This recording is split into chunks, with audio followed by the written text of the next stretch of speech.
সরকারের এক্সিট তো আসলে সরকার অলরেডি বলে দিয়েছে, তারা তো নির্বাচন ছাড়া অন্য কোনো বিকল্প নাই, এবং নির্বাচনের এই আলাপটাও আমার কাছে যথেষ্ট সন্দেহজনক মনে হয় বরাবরই। গত বছর সেপ্টেম্বর থেকে কন্টিনিউয়াসলি একই কথা বলা হচ্ছে যে ডিসেম্বর 25 থেকে জুন 26-এর ভিতর নির্বাচন হবে। এইটা বলবার পিছনে যে প্রস্তুতি দরকার, তারা ইলেকশন কমিশন গঠন করা, বারবার বলা, ডেকে আনা, সবগুলো তারা অলরেডি বলেছে। ভোটার তালিকা হালনাগাদের কাজ চলছে, এটা কন্টিনিউ চলছে এবং চলবে। এরপরে হচ্ছে মাস ঠিক করে দিয়েছে। জুলাই সনদের আইনি ভিত্তি নিয়ে দাবি আছে, আপনার কাছে জানতে চাই এটা কিভাবে হতে পারে এবং এটা যে প্রয়োজন না সেই মতটাও আছে, আমি শুনবো আপনার কথা শুনে। প্রথম কথা হচ্ছে এটার কনস্টিটিউশনাল স্ট্যাটাস দিতে হবে। আমি যে আগে বলেছি যে আমরা কি কি ভুল করেছি, তার ভিতর একটা তো বললাম জাতীয় সরকার না করতে পারাটা ভুল। দ্বিতীয়ত হচ্ছে 106-এ সুপ্রিম কোর্টের রেফারেন্স নেওয়া এবং কনস্টিটিউশন সাসপেন্ড না করা ইমিডিয়েটলি, এইটা হচ্ছে আমাদের হিস্টোরিক সেকেন্ড ভুল। এইটার মাসুল দিতে হবে এখন জুলাই সনদের মধ্য দিয়ে। কিভাবে করতে হবে সেটা হচ্ছে জুলাই সনদকে আপনার সুপ্রিম রেভলিউশনারি প্রোক্লামেশন আকারে ঘোষণা করতে হবে, এবং যেটার মাধ্যমে হচ্ছে বাংলাদেশের constitution to the extent suspend হয়ে যাবে, যেটা এটার সাথে কন্ট্রাডিক্ট করবে। কনফর্মিটিতে থাকলে হচ্ছে এটা অ্যালাউড হবে, কাজ কন্টিনিউ করবে। দ্বিতীয়ত হচ্ছে জুলাই সনদ বাস্তবায়ন কবে হবে? আজকে নির্বাচনের তারিখ ঘোষণা করে দিলাম, ধরেন 12 তারিখ হবে ফেব্রুয়ারিতে। আপনার কাছে মনে হচ্ছে দেশ স্টেবল হয়ে যাবে? আজকে যা যা সংকট নিয়ে আপনি আলোচনা করছি এগুলো সব বন্ধ হয়ে যাবে? আমি একটু আসি, কিছুই বন্ধ হবে না। তখন বলবে, তখন যে তর্কটা নতুন করে আসবে, তাহলে আগিয়ে নিয়ে আসা যেত কিনা? এত দেরি করার কি দরকার? যে প্রস্তুতি থাকে ডিসেম্বরে দিয়ে দেন ইলেকশনটা, আরো 2 মাস আগে দেন, আপনারা চালাতে পারছেন না। সম্মানজনক এক্সিটের আলোচনা চলছে। আইন শৃঙ্খলা যে পরিস্থিতি, আপনার কি মনে হয় যে নির্বাচন কি দেওয়ার মতো পরিস্থিতি কিনা, বা ফেব্রুয়ারি বা এপ্রিলের মধ্যে দিতে পারবে কিনা? যদি এখন বড় দল সাপেক্ষে বলেন, তাদের প্রস্তুতির ঘাটতির কোনো অভাব নাই। আমি আইন শৃঙ্খলার কথা বলছি, সবকিছু মিলাই বলছি। যে বড় বিএনপির জন্য প্রস্তুতির কথা বলেন, বিএনপির সকল প্রস্তুতি আছে। বিএনপির নেতা কর্মীরা যারা নির্বাচন করবেন। আসসালামু আলাইকুম দর্শক, নতুন একটি খবরে আপনাদের সবাইকে স্বাগতম। আশা করছি আপনারা ভিডিওর শুরুটা দেখেই বুঝতে পেরেছেন আজকের নিউজটা ঠিক কতটা গুরুত্বপূর্ণ হতে চলেছে এবং ঠিক কোন দিকটাকে ইঙ্গিত করছে।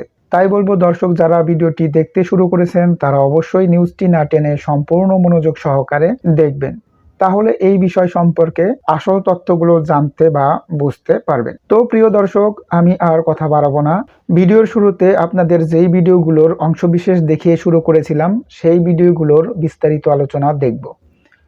তবে তার আগে অনুরোধ, যারা এখনো চ্যানেলটি সাবস্ক্রাইব করেননি সকলে চ্যানেলটি সাবস্ক্রাইব করে পাশে থাকা বেল আইকন বাজিয়ে দিন, আর যারা ইতিমধ্যে সাবস্ক্রাইব করে রেখেছেন তাদেরকে অসংখ্য ধন্যবাদ। প্রিয় দর্শক, চলুন একটি লাইক দিয়ে আমরা ধারাবাহিকভাবে সবগুলো ভিডিওর বিস্তারিত আলোচনা দেখে আসি। শত শত হাজার হাজার কোটি টাকা নিয়ে তারা রেডি আছেন, তাদের সংগঠন আছে, ইউনিয়ন ওয়ার্ডে পর্যন্ত মারামারি করবার লোক আছে, সবকিছু আছে, ব্যাপক আয়োজন আছে বিএনপি, কোনো আয়োজনে ঘাটতি হবে না। এবং এমনও হইতে পারে 73 এবং 2018 নির্বাচনও হয়ে যেতে পারে। বাস্তবতা হচ্ছে যে নির্বাচনের দিন তারিখ দিনই একটা ভালো নির্বাচনের নিশ্চয়তা আমি দেখতে পাচ্ছি না, কারণ যেই লেভেলের নিয়ন্ত্রণ মাঠ পর্যায়ে দরকার প্রশাসনের, আইন শৃঙ্খলা বাহিনীর, সেটা এই সরকারের এখনো নাই। আসলে একটা ভালো নির্বাচন দিতে পারবে মনে করি, ইচ্ছায় কোনো ঘাটতি নাই। কিন্তু প্রথম থেকে তারা যেটা পারে নাই সেটা হচ্ছে আওয়ামী অ্যাডমিনিস্ট্রেশনকে রিপ্লেস করে যে অথরিটি কায়েম করা দরকার ছিল আমাদের আর্ম ফোর্সেসের ভিতরে, পুলিশ, আইন শৃঙ্খলা বাহিনীর মধ্যে, গোয়েন্দা সংস্থার মধ্যে, সচিবালয়ের মধ্যে, এইটা তারা করতে পারে নাই। পলিটিশিয়ানরা কতজন থাকে গুলশান বনানীর বাইরে আপনি বলেন তো? তাদের সোর্স অফ ইনকাম কি আপনি বলেন তো? কটা পলিটিশিয়ানের আপনি প্রফেশন দেখাতে পারবেন? কটা পলিটিশিয়ান এসছে বাপের জমিদারি থেকে? ম্যাক্সিমামই তো বস্তির থেকে উঠে গিয়ে গুলশানে উঠে গেছে। আমি জেনে বলছি আপনাকে, সকল দলেরই এক চিত্র। ম্যাক্সিমামেরই পারিবারিক ব্যাকগ্রাউন্ড চেক করবেন, ওই ব্যাকগ্রাউন্ডে আপনি কোনো 2-3 পুরুষের তো দূরেই থাক, এক পুরুষের শিক্ষাও খুঁজে পাবেন না। আমি শেষ করছি। নতুন যে ছেলেটি রাজনীতিতে ঢোকে সেও বিশ্বাস করে হ্যাঁ আমি খালি পকেটে ঢুকতে পারি, কিন্তু এটা তো ইয়াবা ব্যবসার মতো, এটা তো হেরোইন ব্যবসার মতো, আমি তো রাতারাতি আঙুল ফুলে কলা গাছ হয়ে যাবো। আমি বরং সরকারি দলের সঙ্গেই থাকি, এখানে নীতি আদর্শের কোনো কারবারই নাই, এখানে নীতি আদর্শের কোনো বিষয় এখানে কাজ। এই জায়গা থেকে আমরা বের হতে পারলাম না, পারো তো পারি নাই তো। বারো থেকে আমরা চাইছি, আপনাকে কে বললো বারোতে আমরা চাইছি? আমাদের এত বড় একটা সুযোগ 1 বছর আমরা হারালাম কি করে? এই যে নতুন নতুন ছেলেরা যাদের উপরে পুরো বাংলাদেশের 18 কোটি মানুষ বাজি ধরেছিল, সেই ছেলেরা প্রাণ নিয়ে ঘুরতে হয় কেন? সেই ছেলেরা রিক্সাওয়ালা পিতার সন্তান হয়ে তাকে 6 কোটি টাকা 7 কোটি টাকার চেক বাড়িতে জমাতে হয় কেন? তাহলে তার তো পুরো ফিলসফিটাই আমাদের পলিটিক্সের যে মূল ধারা, রাজনীতিতে ঢোকো টাকা কামাও, রাজনীতিতে ঢোকো সম্পদ বানাও, এই দিকে চলে গেছে। তো কোথায় আমাদের ভিন্ন ধারার পলিটিক্স? রাইট। প্রিয় দর্শক, সবাইকে আমন্ত্রণ জানাচ্ছি, আমি কাজী জেসিন। দর্শক, অগস্ট আজ ঠিক এই সময় 1 বছর আগে যারা কাঁধে কাঁধ রেখে যুদ্ধে ছিল শেখ হাসিনাকে পতনের জন্য, সেই শক্তিগুলোর মধ্যে আমরা বিরোধ দেখছি। বিরোধ এমন পর্যায়ে যেন এটা একেবারেই অনাকাঙ্ক্ষিত। আমরা দেখছি এমন কোথাও সামনে আসছে যে ছাত্রলীগ পরিচয়ে নির্যাতনের অংশীদার হতেন ছাত্র শিবিরের নেতাকর্মীরা, এরকম অনেকের পরিচয়ও সামনে এসেছে। এবং এই অভিযোগ যদিও খারিজ করা হয়েছে, কিন্তু এই যে তথ্যগুলো সামনে আসছে, এই তথ্যগুলো ভয়ানক। এক একটা প্রশ্ন আরো অনেকগুলো প্রশ্নের জন্ম দিচ্ছে। আর পাশাপাশি আরো একটি কথা বলা জরুরি যে আসলে কি ফ্যাসিজমের পতন হয়ে গেছে কিনা। তবুও আমার মনে হয় সেই প্রশ্নটাও সামনে এসেছে যে এই বিভেদ আসলে নতুন আরেকটি লড়াই সামনে এনে দিচ্ছে কিনা। আজ আমরা এই বিষয়গুলোতে কথা বলবো। আমাদের সাথে আজ আছেন ব্যারিস্টার রুমিন ফারহানা, রুমিন সাবেক সংসদ সদস্য এবং নিশ্চয়ই বিএনপি নেত্রী, এবং আরও আছেন এবি পার্টির সাধারণ সম্পাদক ব্যারিস্টার আসাদুজ্জামান ফুয়াদ। যে প্রসঙ্গটা দিয়ে আসলে শুরু করলাম, সেই প্রসঙ্গে যদি আমি আসি, তাহলে এই যে ছাত্রলীগ পরিচয় দিয়ে তারা রাজনীতি করেছে, যারা শিবির আসলে করতো, এবং যে অভিযোগটা আমার মনে হয় যে রুমিন আপনি দেখেছেন যে অভিযোগটা এসেছে, এবং সেই যারা এই অপরাধটা করেছে তাদের বিরুদ্ধে ব্যবস্থা নিতে গিয়েও বাধা এসেছে। যদিও সেটা সাদিক কায়েমের বিরুদ্ধে অভিযোগ এসেছে এবং সাদিক সেটা আবার বলছে যে সেটা সত্য না, এই ন্যারেটিভটা সত্য না, কিন্তু পুরো বিষয়টাই আমাদের মাঝে এমন প্রশ্ন এনে দিচ্ছে যে এখন কে সত্য কে গুপ্ত, কোথায় কে কি করেছে, সেই বিষয়গুলো ধোঁয়াশা লাগছে। আপনার একটু মন্তব্য শুনতে চাই, আপনি কিভাবে দেখছেন? আপনাকে অসংখ্য ধন্যবাদ।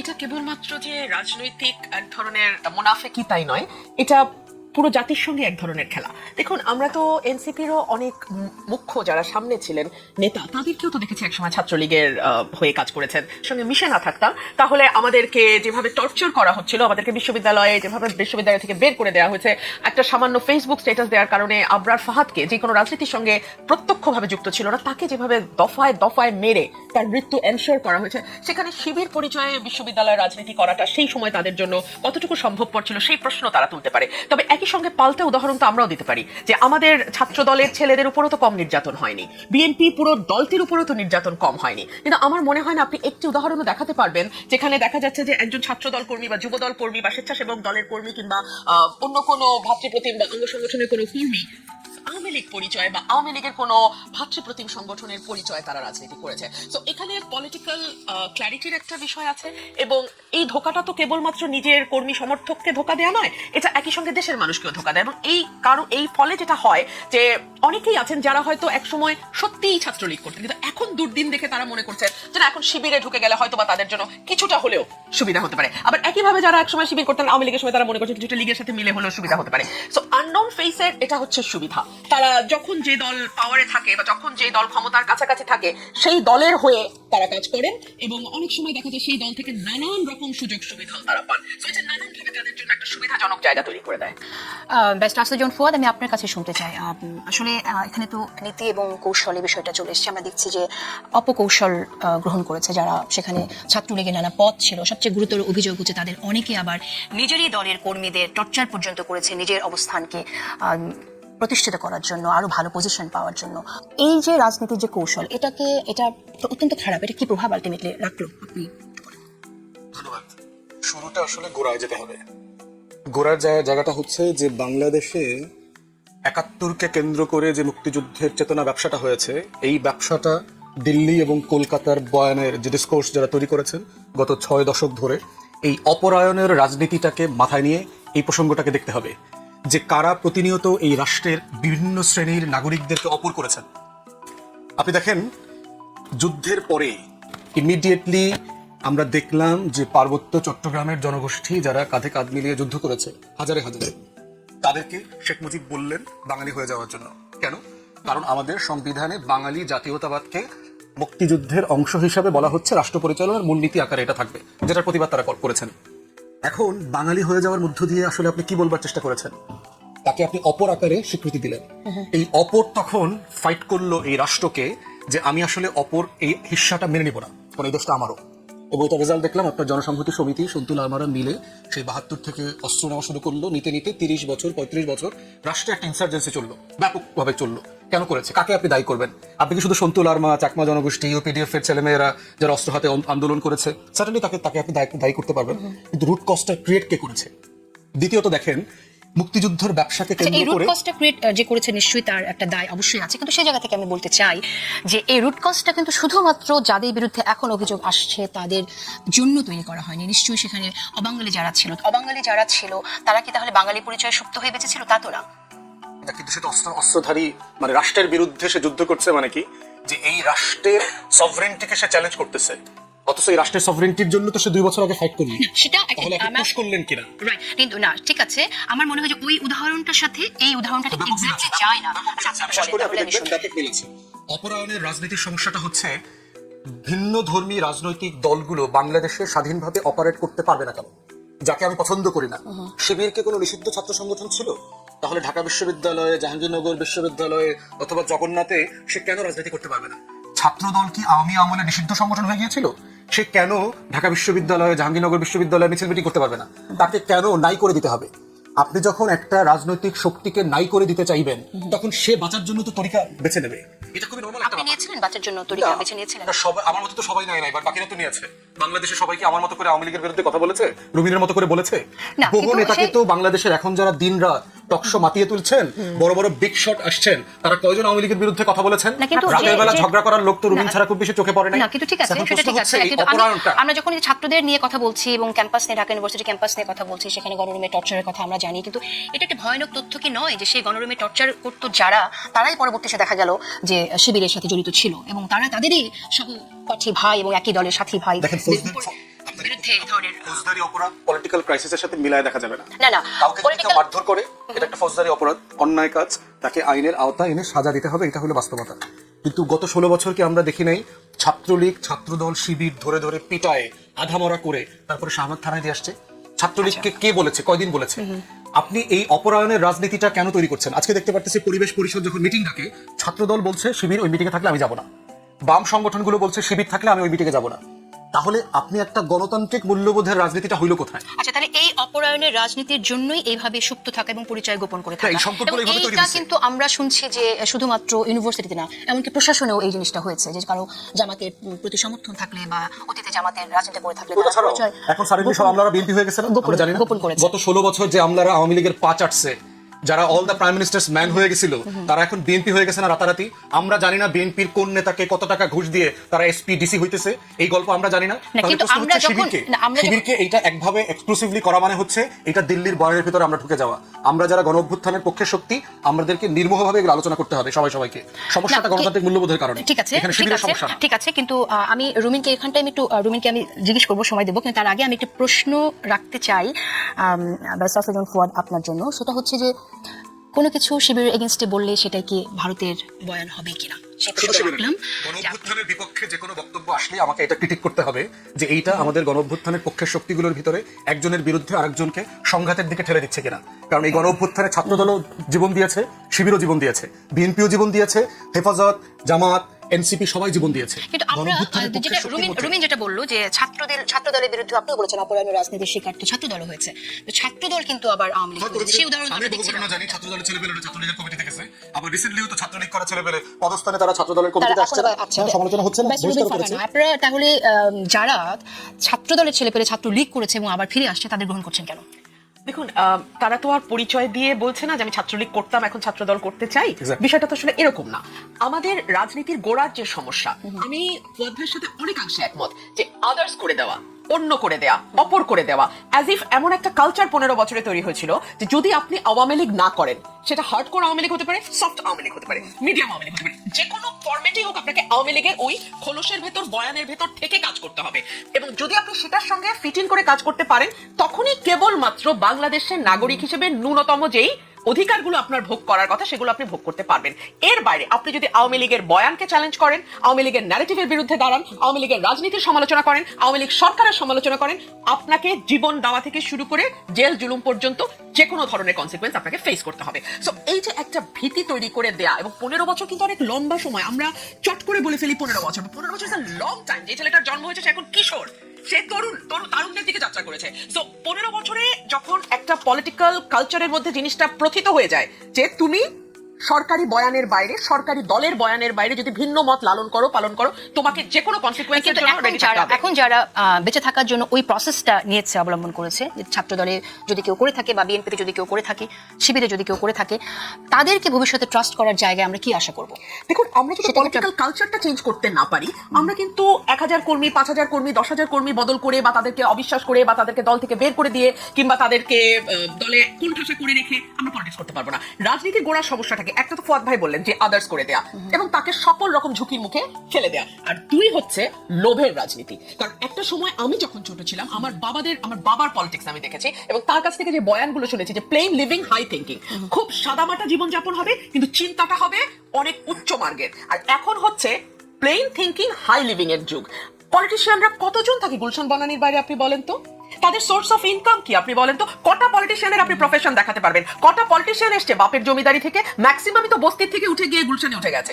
আমি জেনে বলছি আপনাকে, সকল দলেরই এক চিত্র, ম্যাক্সিমামেরই পারিবারিক ব্যাকগ্রাউন্ড চেক করবেন, ওই ব্যাকগ্রাউন্ডে আপনি কোনো 2-3 পুরুষের ইয়ে তো দূরেই থাক, এক পুরুষের শিক্ষাও খুঁজে পাবেন না। আচ্ছা, তো তারা আমরা অনেকগুলো বিষয়ে আমরা বড় বড় কথা জায়গায় বলবো। চলে যায়। না, আমি শেষ করছি। সো নতুন যে ছেলেটি রাজনীতিতে ঢোকে সেও বিশ্বাস করে হ্যাঁ আমি খালি পকেটে ঢুকতে পারি, কিন্তু এটা তো ইয়াবা ব্যবসার মতো, এটা তো হিরোইন ব্যবসার মতো, আমি তো অপরাধী আঙুল ফুলে কলা গাছ হয়ে যাবো। সো আমি বরং সরকারি দলের সঙ্গেই থাকি, এখানে নীতি আদর্শের কোনো কারবারই নাই, এখানে নীতি আদর্শের কোনো বিষয় এখানে কাজ এই জায়গা থেকে আমরা বের হতে পারলাম না, বার হতে পারি নাই তো। বার হতে আমরা চাইছি, আপনাকে কে বললো বার হতে আমরা চাইছি? তাহলে এত বড় একটা সুযোগ এক বছর আমরা হেলায় হারালাম কি করে?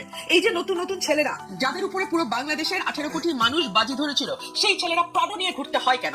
সেই ছেলেরা রিক্সাওয়ালা পিতার সন্তান হয়ে তাকে 6 কোটি টাকা 7 কোটি টাকার চেক বাড়িতে জমাতে হয় কেন? তার মানে তার তো পুরো ফিলোসফিটাই আমাদের পলিটিক্সের যে মূল ধারা, রাজনীতিতে ঢোকো টাকা কামাও, রাজনীতিতে ঢোকো সম্পদ বানাও, এই দিকে চলে গেছে। তো কোথায় আমাদের ভিন্ন ধারার politics? Right. Barrister Asaduzzaman Fuad, আমরা দেখছি যে আওয়ামী লীগের বিরুদ্ধে যারা লড়াই করেছে তারা ঠিক আওয়ামী রাজনীতির দ্বারাই আবার প্রভাবিত, যে আওয়ামী লীগ যা করেছে এখন আওয়ামী লীগকে বিদায় করে আমরা সেটাই করবো। সেই জায়গাটা পরিবর্তন আমরা কেন আনতে পারলাম না? আমি শুনবো আপনার কাছে, ঠিক সেই জায়গায় আসবো, কিন্তু তার আগে আমরা যে আলোচনাটা করছিলাম যে একে অপরকে দোষারোপের যে রাজনীতি আমরা দেখছি, এর মাঝে একটু আমি উল্লেখ করি। আপনি জানেন গণতান্ত্রিক ছাত্র সংসদের আহ্বায়ক আব্দুল কাদের তিনি লিখেছেন, অভ্যুত্থান পরবর্তী জামাত শিবিরের পক্ষ থেকে ঢাকা বিশ্ববিদ্যালয় শিবিরের একজন সাবেক সভাপতি এবং এক শিবির নেতার বউ মূলত এই হিস্যার বিষয়টি ডিল করতেন। আপনি জানেন কোন হিস্যা? সচিবালয় থেকে মন্ত্রণালয়, আমলাতন্ত্রের সব জায়গায় নিজেদের মতাদর্শী লোকজন বসানোর ক্ষেত্রে নিয়োগ করেছে মূলত এই দুই ব্যক্তি। এরপর আমরা আবার পাল্টা মন্তব্য শুনছি, যেটা সাদিক কায়েম বলেছেন, আমরা তাদের কাছ থেকে দায়িত্বশীল আচরণ আশা করেছিলাম। ডিজিএফআই, এনএসআই, গোয়েন্দা সংস্থা এবং আমাদের গণ অভ্যুত্থানের বিপক্ষে শক্তির চাপটা দেখেন। এর আগে তারেক রহমানের ব্যাপারে গালাগালি করা নিয়ে বলেছিলাম আপনার এই সতী, যে কিভাবে আমাদের অভ্যুত্থানের বিপক্ষে শক্তিগুলো ট্র্যাক করছে পলিটিক্যাল পার্টিগুলোকে। আল জাজিরা একটা ডকুমেন্টারি করেছে, এই ডকুমেন্টারিটার পেছনে জুলকারনাইন সায়ের তাদের যে ইনভেস্টিগেশন ইউনিটে কাজ করেন, সায়ের ভাই হিস্টোরিক্যালি অনেক রোল প্লে করেছেন গণ অভ্যুত্থানের পক্ষে। তার প্রোডাকশনে যে একটা ডকুমেন্টারি হলো, ডকুমেন্টারি খুব ভালো হয়েছে। একটা দেখেন, গণ অভ্যুত্থান নিয়ে আপনি একটা ডকুমেন্টারি করেছেন যেখানে আসিফ নাই, নাহিদ নাই, মাহফুজ নাই, নুসরাত নাই, সার্জিস নাই, হাসনাত নাই, ডিবিতে তাদেরকে যে ডিটেইন করে রাখা হলো, অত্যাচার নির্যাতন করা হলো, টোটাল স্টোরিটা নাই। সাদেক কায়েমের অবদান আপনি তুলে ধরেন, কোনো সমস্যা নাই। আপনি বিএনপি নেতাদের অবদান তুলে ধরেন, সমস্যা নাই তো। আপনি সরকার পক্ষে যারা দায়িত্ব পালন করছে তাদের অবদান তুলে ধরেন, কোনো সমস্যা নাই। কিন্তু গণ অভ্যুত্থানের ওরা কি ফেস ছিল না বৈষম্য বিরোধী আন্দোলনের? যাদের নেতৃত্বে, যাদের ডাকে কোটি কোটি মানুষ আসছে, আমার লাইনের ফ্রেন্ডও শাহবাগে গেছে, স্লোগান দিয়েছে এবং সে বলেছে আমি নাগরিক আকারে এসেছি, দলের নেতাকর্মী হিসেবে আসি নাই। আমরা সবাই তো ওদের ডাকিতেই প্রোগ্রাম কর্মসূচি বাস্তবায়ন করেছি। তাহলে আল জাজিরার ডকুমেন্টারিটা পরিকল্পিতভাবে সবচেয়ে বড় স্টেক হোল্ডার গণ অভ্যুত্থানের তাকে বাদ দিয়ে দিয়েছে। বাদ দিয়ে দেওয়ার মধ্য দিয়ে কি হয়েছে দেখেন, ক্রেডিটের একটা ক্রেডিট ওয়ার দুই পক্ষের ভিতরে জারি করে দিয়েছে। আসলে কার রোল বেশি ছিল, কার রোল কম ছিল? আল জাজিরা স্ট্যাম্প করে দিয়েছে তোমার রোল বেশি ছিল, অথবা আল জাজিরা যেহেতু তোমাকে সিল দেয় নাই, তোমার কন্ট্রিবিউশন নাই অথবা নাই হয়ে যাচ্ছে, এরকম একটা ব্যাপার। এইটাকে এখন কাউন্টার করতে হচ্ছে যে আসলে সাদেক কায়েমের রোল কতটুকু ছিল, শিবিরের কতটুকু ছিল, এটাকে আবার বাকিরা কাউন্টার করছে আসলে তাদের রোল কতটুকু ছিল। প্রসেসে দেখেন, দিন শেষে কিন্তু সবার ফায়ার ফাইটিং করতেছে। ফায়ার ফাইটিং এর মধ্য দিয়ে যেটা এন্ড হচ্ছে, সেইটা হচ্ছে গণ অভ্যুত্থানের পক্ষে শক্তিগুলো নিজেদেরকে এখন আর প্রতিপক্ষ ভাবছে না, শত্রু ভাবছে। পরশুদিন দেখেন ছাত্রদের একটা বড় সমাবেশ করেছে শাহবাগে। এনসিপি 1.5 মাস আগে বলে দিয়েছে তারা শহীদ মিনারে তাদের শেষ প্রোগ্রামটা করবে। সবাই জানি আমরা আগে থেকে। ছাত্রদল কেন একই দিনে প্রোগ্রাম রাখলো? আগের দিন করতো, শুক্রবার করতো, পরের দিন করতো, একই দিন 2টা পরীক্ষা ছিল, 2টা সমাবেশ কি পরিমাণ ক্যাওয়াস তৈরি করেছে। তাহলে এই যে শোডাউনের পলিটিক্সের মধ্য দিয়ে আমরা যেটা করছি, আমরা আমাদের গণ অভ্যুত্থানের শত্রুদের পাতা ফাঁদে পা দিচ্ছি। বরং সবাই মিলে আলাপ করা দরকার ছিল যে আসেন সবাই মিলে এত কথা বলি। গুরুত্ব দিতে হবে কেন? যেমন আপনি আল জাজিরার যে ডকুমেন্টারিটার কথা নিয়ে আসলেন, সেখানে যেহেতু আমি মিডিয়ার কাজ করি, আমি জানি যে সময়ের একটা ব্যাপার থাকে, নিতে গেলে অনেক মানুষের নিতে হয় এবং হয়তো একটা বয়ান সামনে আনা দরকার একজনের মাধ্যমে এসেছে, এটার সাথে যে এত রাজনীতি সম্পৃক্ত, এরকমটা ভাবার কি কারণ? প্র্যাকটিক্যাল হচ্ছে গণ অভ্যুত্থানের আলোচনাটা এই বাচ্চাগুলো ছাড়া সম্ভব না। আপনি তাকে বাচ্চা লোক বলেন, আপনি তাকে কটাক্ষ করেন, আপনি তাকে ছোট করতে পারেন, ওর বয়স নিয়ে প্রশ্ন করতে পারেন, ওদের অনেকে তদবির বাণিজ্য দুর্নীতিতে জড়ায় গেছে সেগুলো বলতে পারেন, বাট দিন শেষে এই বাচ্চা লোকদের নেতৃত্বে তো গণ অভ্যুত্থানটা হয়েছে ভাই। This is the bottom line. আমার ভালো লাগুক বা না লাগুক, তাহলে গণ 24-এর আলোচনা করবেন আর আপনি ওদের কন্ট্রিবিউশনকে অ্যাকনলেজ করবেন না, স্বীকার করবেন না, এটা তো হইতে পারে না। সমস্যা হচ্ছে এটা হইতে পারা না পারার প্রশ্ন না, এটা দিয়ে আসলে কনসিকুয়েন্স কি ক্রিয়েট করা হচ্ছে সেটা হচ্ছে মোর ডেঞ্জারাস। এই যে দেখেন এখন একজন আরেকজনকে এক্সপোজ করতেছে, একজন আরেকজনের বিপক্ষে লাগবে। আগামী কয়েক সপ্তাহ মাসের ভিতরে দেখবেন ক্যাম্পাস ভায়োলেন্স, কারণ ডাকসুতে নির্বাচন আসতেছে, রাকসুতে আসতেছে, চাকসুতে জাহাঙ্গীরনগরে আসতেছে, ছাত্রদল, শিবির, এনসিপি মিলে ত্রিপক্ষীয় সংঘর্ষে শত শত ছাত্রছাত্রীর লাশ পড়বে ক্যাম্পাসে এবং দেশের আইন শৃঙ্খলা বাহিনী কলাপস করবে। কলাপস করার পরে যে আজকে একজন উপদেষ্টা বলেছে না 111-এর গন্ধ পাওয়া যাচ্ছে, এগুলোই হচ্ছে 111 ক্রিয়েট করার পায়তারা এবং সেই বাস্তবতাগুলো আমরা দেখতে পাচ্ছি। এই জন্য বারবার বলেছি বিএনপি, জামাত, এনসিপি, চরমনাই, হেফাজত, আল্লাহর ওয়াস্তে নিজেদের এই ক্রেডিট যুদ্ধে যায় না। সবাই কিন্তু ক্রেডিট যুদ্ধ তো আমরা দেখছি দিন দিন বেড়েই যাচ্ছে। সেটাই হচ্ছে আমাদের অ্যাড্রেস করার ব্যাপার। ফলে টর্চারের ব্যাপারে দেখেন, আমরা যারা ইউনিভার্সিটিতে পড়েছি, আমি আওয়ামী লীগের সময় ছাত্র ছিলাম, ফার্স্ট ইয়ারের প্রত্যেকটা ছেলে মেয়েকে 10টা পৌনে 10টার আগে কলাপসেবল গেট বন্ধ করে দিয়ে হলের গেটে আনা হয় সরকারি দলের ছাত্র সংগঠনের মিছিলে যাওয়ার জন্য। এখন ফার্স্ট ইয়ারের একটা ছেলে না বলতে পারে কিনা, তার সেই স্বাধীনতা আছে কিনা, একটা অজপাড়াগায়ে থেকে গ্রাম থেকে একটা ছেলে মেয়ে আসছে যার ঢাকাতে কারোর সাথে কোনো পরিচয় নাই, কাউকে সে চেনে না, তার 2000-3000 টাকার ভিতরে তার সংসারটা চালাইতে হবে, তার এই হলে থাকতে হবে, একটা টিউশনি করতে হবে। সে তখন মিছিলে না গিয়ে, সরকারি ছাত্র সংগঠন না করে, ছাত্রলীগ না করে কিভাবে চলবে? তাকে গণরুমে থাকতে হচ্ছে, তাকে অর্ডার ফলো করতে হচ্ছে, ওকে পিটা, ওকে মার, ওকে মিছিলে আন, ওকে ডেকে নে, ওর মোবাইল চেক কর। এগুলো তো ছাত্রলীগ করিয়েছে, শুধু এইবার না, 80-র দশকে করেছে, 90-র দশকে করেছে। ক্ষমতাসীন ছাত্র সংগঠনের এই বাজে কালচারগুলো তো আমরা দেখেছি। আপনার মনে আছে এক সময় সাবেক পতিত আওয়ামী লীগের সাবেক স্বরাষ্ট্র মন্ত্রী সাহারা খাতুন বলেছিলেন ছাত্রলীগের শিবির ঢুকে পড়েছে? মনে পড়েছে, তাহলে তিনি ঠিক বহুবার বলেছে, 1-2বার না, বহুবার বলেছে আওয়ামী লীগের কমিটিতে হাইব্রিড জামাত শিবির ঢুকতেছে, এগুলো বলেছে। এটা ঢুকবে কেন হচ্ছে? তাহলে এখন আমরা কি করে বুঝবো যে ছাত্রলীগ শিবিরে ঢুকবে না বা ঢুকছে না? বুঝতে পারবেন না তো, বুঝতে পারবেন না। এবং এটার জন্য হচ্ছে আমার ফ্রেন্ড কারেক্টলি বলেছে, পলিটিক্যাল কালচার শুদ্ধ করা ছাড়া এটার কোনো মেশিন নাই যে আপনি সকল রাজাকারকে আওয়ামী লীগ মেশিন দিয়ে ঢুকাই দিবেন। দর্শক, আশা করি সবগুলো ভিডিওই আপনি মনোযোগ সহকারে দেখেছেন। সেই সাথে দর্শক, এই ভিডিওগুলো সম্পর্কিত যদি কোনো তথ্য বা মতামত থাকে তাহলে অবশ্যই কমেন্টস করে জানিয়ে দিন। এতক্ষণ সাথে থাকার জন্য ধন্যবাদ। আবার দেখা হবে আগামী ভিডিওতে কোনো নতুন টপিকস নিয়ে। সকলের সুস্বাস্থ্য কামনা করে বিদায় নিচ্ছি। আল্লাহ হাফেজ।